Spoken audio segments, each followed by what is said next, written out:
把灯关了呀？哪里？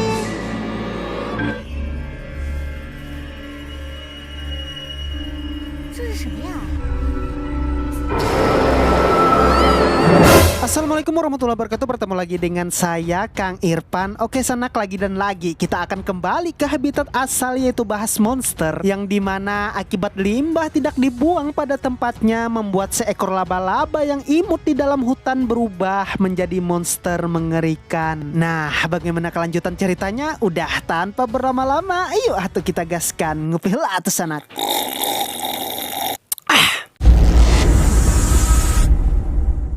Di sebuah gunung bernama Alin, cerita dimulai dari sekelompok pemuda pekerja yang tengah membawa beberapa bahan air yang tanpa manis-manisnya. Dan setelah kamera agak dekatan, ternyata itu adalah limbah yang sengaja dibuang di dalam hutan agar perbuatan kotor usaha mereka tidak terendus oleh polisi Konoha. Ya, entah limbah apa itu ya kan, tapi yang jelas perbuatan mereka selama setahun terakhir sudah mencemari lingkungan.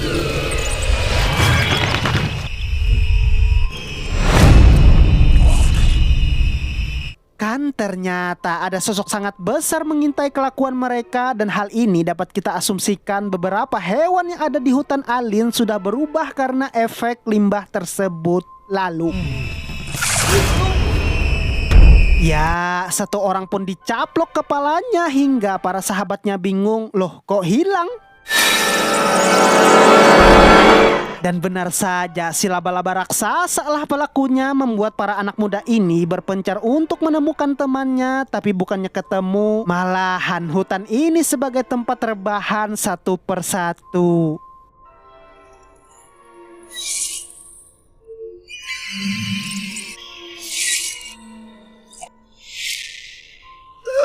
Lalu ketika menyisakan satu orang, si abang ini pun berlari bagaikan dikejar-kejar mantan hingga pas di dalam mobil. Niatnya diam dan bersembunyi, malahan si radio bersuara di waktu yang tidak tepat. Lalu tiba-tiba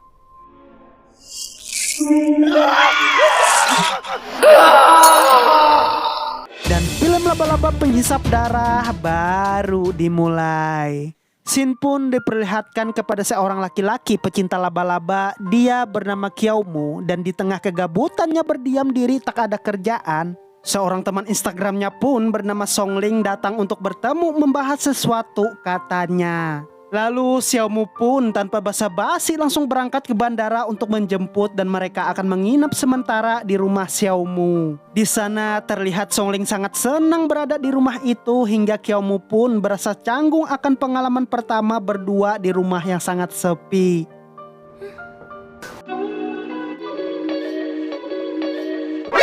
NANI?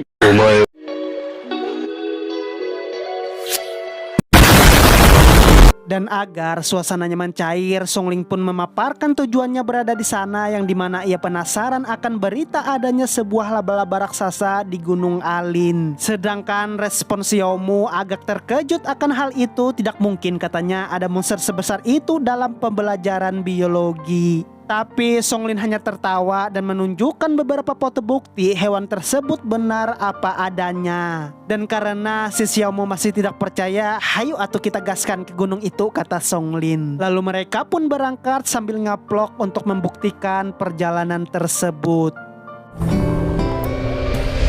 Singkat waktu setelah mereka sampai di lokasi, perlahan-lahan dua orang ini menyusuri setiap pelosok hutan ini hingga akhirnya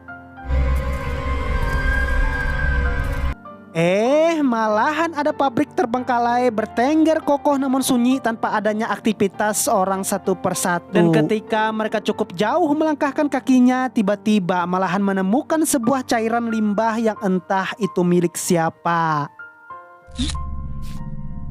真是奇怪。 Ya, Ya, ternyata limbah tersebut miliknya Direktur Wang dan istrinya Xiaoji yang ketika mereka mengetahui Songling merekam aktivitas di sana, para ajudannya pun menyita kamera tersebut dan pasti menghapus semua file video demi keamanan tempat tersebut dari barang bukti. Dan nasib dua anak muda ini harus rela diusir dari wilayah itu. Ya, meski Songling kecewa terhadap video yang hilang, namun Xiao Mu dengan pintarnya juga ternyata merekam aktivitas tersebut lewat ponselnya.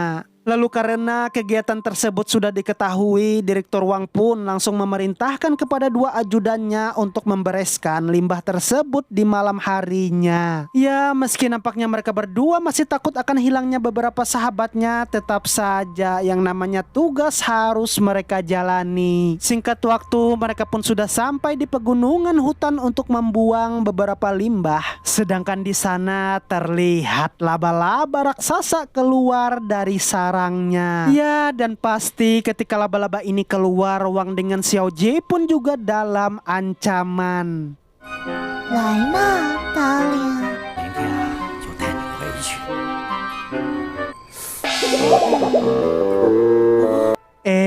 Akibat perbuatan tercela yang hendak mereka lakukan, masalah simpel pun menjadi kekecewaan. Lalu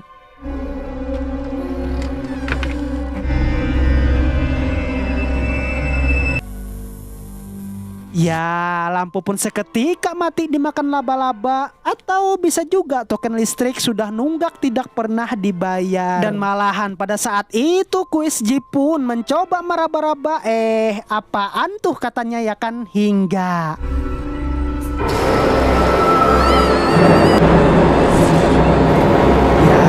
muka glowingnya pun dikencengi laba-laba. Dan ketika Wang kembali, ternyata si kekasih udah raib entah kemana. Lalu saat itu datanglah si ajudannya yang mengabarkan bahwa limbah telah mereka buang, namun bukannya mendapatkan terima kasih, malahan dua orang ini dibentak-bentak tanpa salah apapun, yang ujung-ujungnya mereka harus kembali diperintahkan untuk mencari Kuizi. Setelah pertemuan tersebut, Wang pun kembali ke kamarnya untuk istirahat. Tapi sial, bukannya tenang untuk rebahan, malahan si laba-laba berada di sana.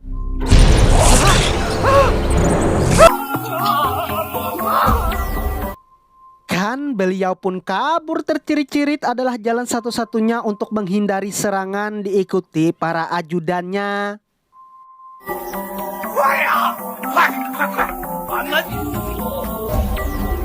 Ya, ternyata pintu tersebut tidak begitu kuat, membuat salah satu dari mereka harus terkena serangan hingga meninggal dunia.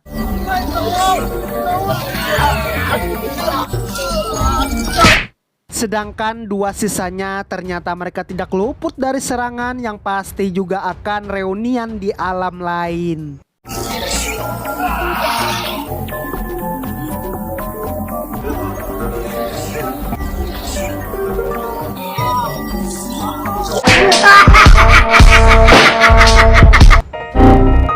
Berpindah kepada Songlin dan Qiaomu, yang dalam perjalanan mereka akhirnya menemukan tempat goa yang sangat aneh. Dan setelah ditelusuri, ternyata tempat ini sarangnya laba-laba, yang di sana aroma mayat dari para korban tercium begitu semerbak. Lalu ketika hendak pergi, si laba-laba keburu datang sehingga mereka pun harus kejar-kejaran, dan dua pasangan ini terjebak oleh jebakan jaring Spiderman. Di sana mereka mencoba berusaha melepaskan diri, dan untungnya ketika Songlin berhasil terlepas, ia pun langsung mengambil semprotan serangga yang syukurnya itu berhasil dan bisa menyelamatkan mereka berdua.